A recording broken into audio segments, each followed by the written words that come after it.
What's up, guys? Spexstar here today, and noticeably looking red in this video capture. Noticed it before I started recording this, and I don't know why the hell, so I'm just going to deal with it. I know I got about as much red skin in me as Elizabeth Warren, so I'm not really sure what's spurring this. But anyway, I have got my semifinals matchup of High Beedrill up here against Sablow,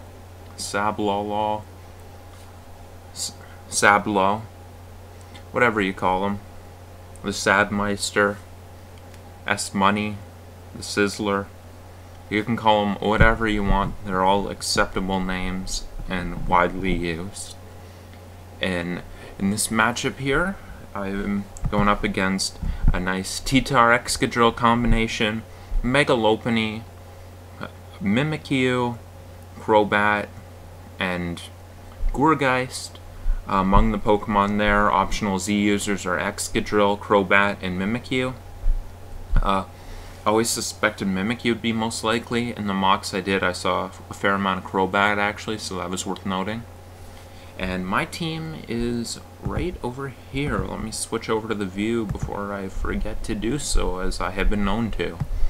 Starting off here, I've got my Mega Gallade set, and I know this set is a winner because I have built it with the innovator of Mega Gallade in draft format, Jacko, and I'm running virtually no speed, just enough in case he tries to creep a no-speed Mega Gallade, because I've been known to run it without much for speed.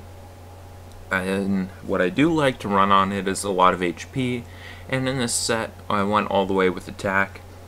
Just makes this thing very difficult for him to play around, and going Adamant allows me to not have to run to rock coverage, because on Headbutt into Shadow Sneak will be able to claim a KO on his Volcarona. And Knockoff basically just there for Gourgeist and some psychic thing he's got that I don't remember. I'm pretty sure he's got a psychic mon.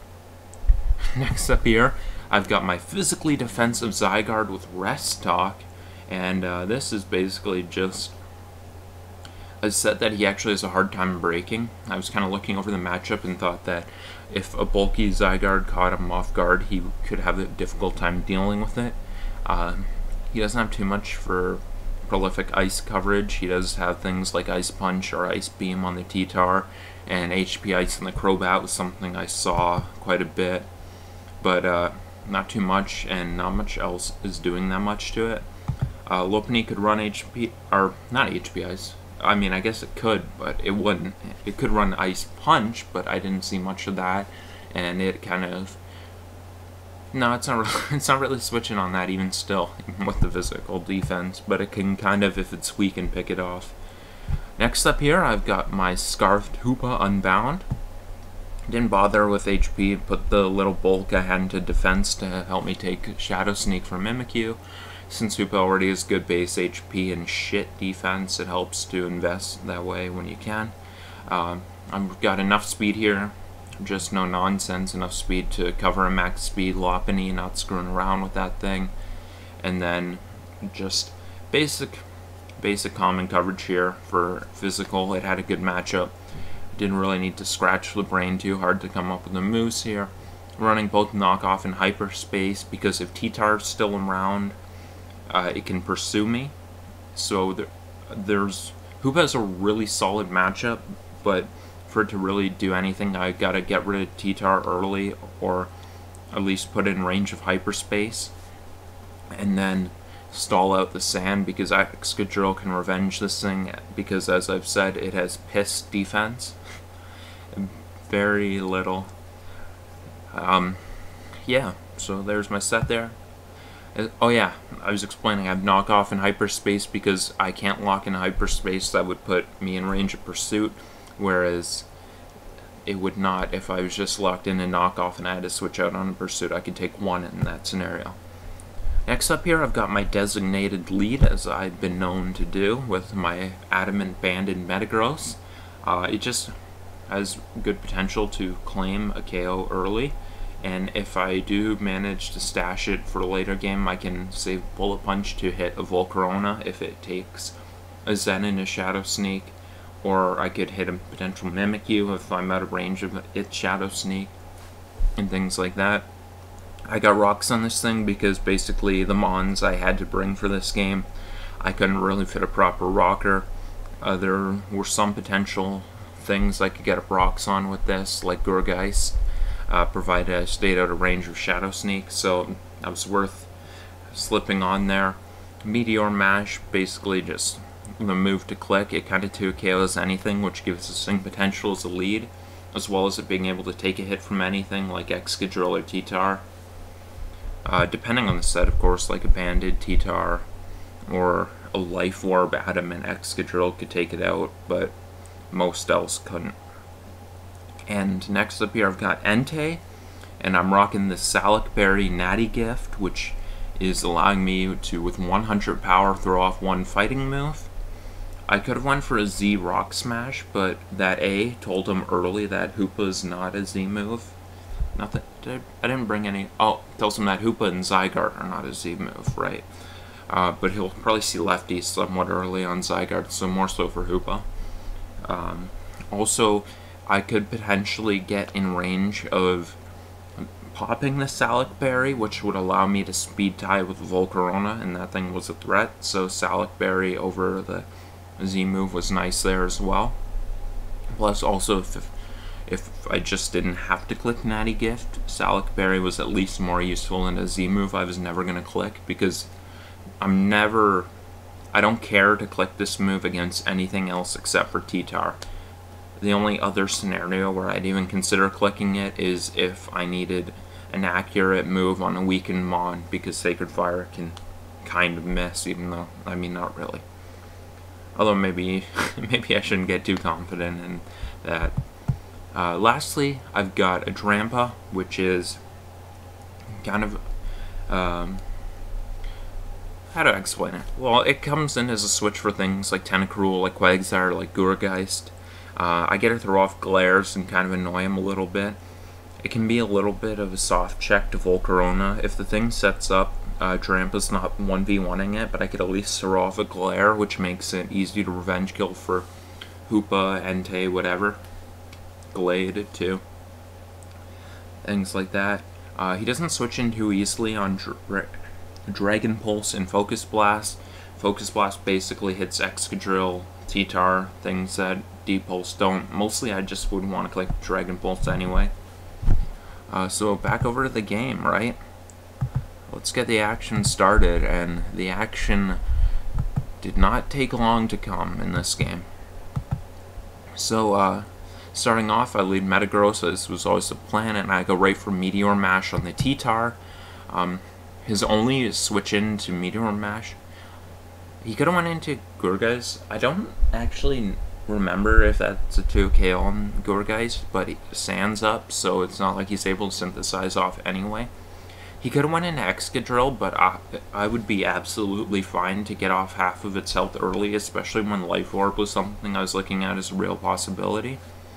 And if he does opt to stay in, I would be able to just one-hit KO this thing and take the T-Tar off right away, blowing things wide open for Hoopa once I can stall out the Sand, because he has stayed in, and I am able to miss the thing with the Meteor Mash there. So, that's nice.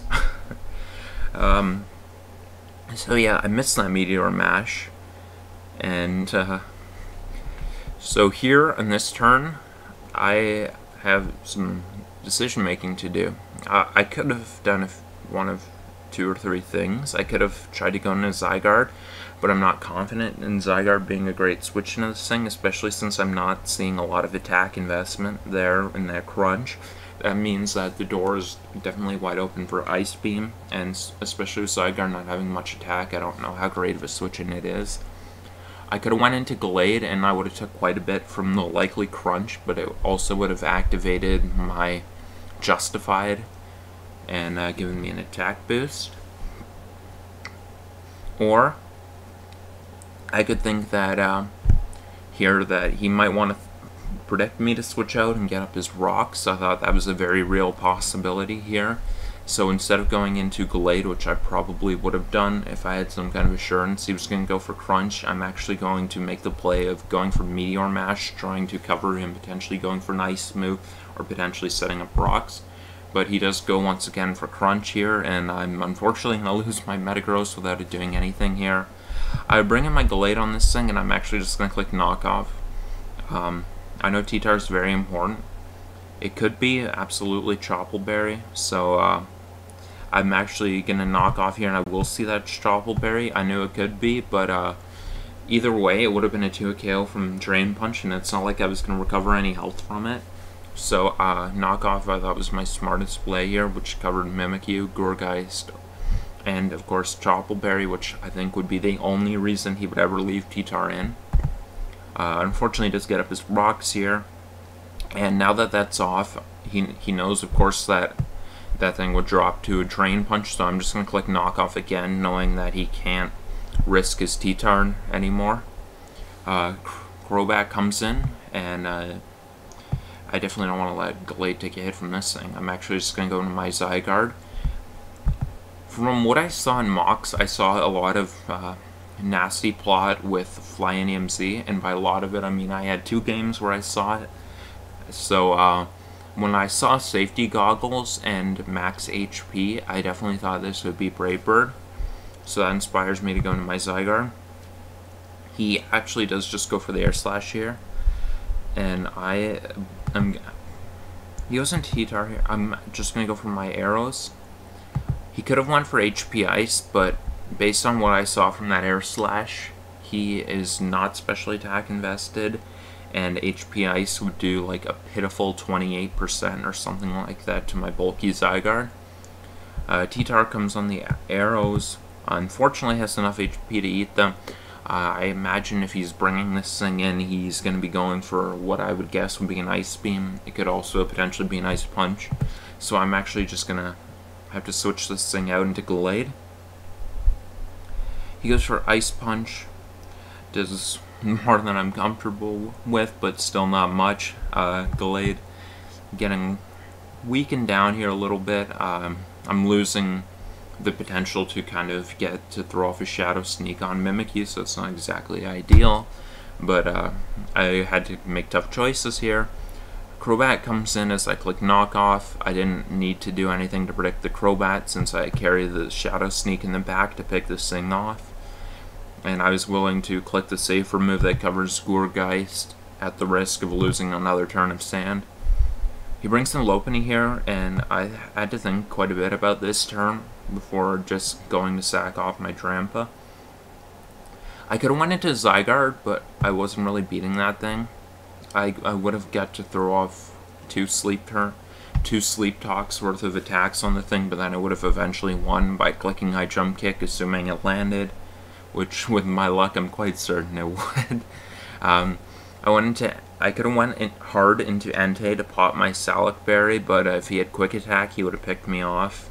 And if he went for High Jump Kick, it would have been a roll in his favor to take me out. So I'm just going to have to go and sack off the least useful Pokemon in my team, in which as I'm seeing there's no Quagsire, there's no Tentacruel or things like that. It's got to be Drampa, as well as no Volcarona, and Crobat's gone. So Drampa's the weakest link. I'll have to sack that off. I'll bring in my Hoopy here. This is obviously screaming to him that I'm Scarf. I'm not really hiding anything here anymore. Can't really afford to. And I'm gonna just go for my Drain Punch, thinking that he might want to go into T-Tar here, predicting the Zen Headbutt. He instead goes into Gourgeist and frisks my Scarf, although he already pretty much knew. I'm gonna switch hard into my Entei here on Gourgeist, and this is just kinda, I'm going for my shot here to bait out the T-Tar. T-Tar's the only thing he has that takes a Sacred Fire at all. Sacred Fire is absolutely awful to everything else he has, so I have to figure that he can't screw around here doing anything else except for going hard T-Tar, so I'm not even going to click Sacred Fire first. I'm just going to click my Natural Gift right away. And he does go into the Tar here. That thing will go down. And he's going to go into his Excadrill here, and I'm going to go hard in my Zygarde. flash my Aura Break. Unfortunately, not the Big Papa set. He goes for Earthquake, and that does not a lot. So at this point, I am, in hindsight, I probably should have just clicked 1,000 Arrows, thinking about it a little bit more, because if he did go Gourgeist, its HP Ice isn't doing enough, so I could have just Arrows as it came in and then threw off a Toxic without really worrying about what it could do to me. And it would have broke Mimikyu's Disguise or anything if you try to do something like that. But instead I'm just going to click Toxic, thinking that Gourgeist is definitely coming in here. Seeing Gourgeist there, I thought the only function the thing would have potentially is trying to be an answer to Zygarde, so that's why I was so confident to click it. But unfortunately he's going to show that he is Metronome, which was definitely not what I was expecting, but it is the worst case scenario because there's not too much I can do about it except stall out the sand turns and try to leave the best 2 Mons left for my end game at the end. Blah. And then here I'm going to bring in Entei. It doesn't really switch out on this thing, and it's faster than him, and for sure it KOs him, so I'm going to go for Sacred Fire here. Excadrill goes down, and he is going to bring in his Mimikyu here to go for a Shadow Sneak. I can't switch out, so I just go for Sacred Fire, but interestingly enough, I live and I burn, but it at this point is too little, too late. All I have left is trying to flinch his team down with Zen Headbutt, but that's not much of anything. Couldn't click Hyperspace because then Lopunny would definitely eat one and kill me. And unfortunately this game is going to get dropped. Yeah, well, that's Mons, right? You play Mons, you're going to have a bunch of these games. The mash at the start really sucked, but should have had Iron Head, right? Should have had Iron Head. It wasn't as good for the rolls, that's why I did go for mash, because it was better for hitting things like the Gourgeist, better for hitting things like Volcarona and Excadrill as they came in. But yeah, that's the risk you take when you don't go for the 100% accuracy move. And yeah, so Sablow's going to win this one. Unfortunately, we will not be the first 5-5 team in the history of all the Hive divisions higher than Weedle. Only in Weedle has a 5-5 team made the finals. Above that, never. Not quite going to be the first team to do it, but what can I say? I think I played pretty well this season. I'm proud of the way I played, even though it didn't work out well. And that's going to be it for Pokemon for a little bit, draft for a little bit. I really have very much Zero coming up. Maybe I'll do a little bit when Sword and Shield comes out. Maybe not, depending on how interesting it looks. I still think the Dynamax thing's pretty stupid, but people thought that about Mega Evolution, so I'm gonna give it a shot anyway. I want to thank you guys for watching this and the whole season. Have yourselves a good night.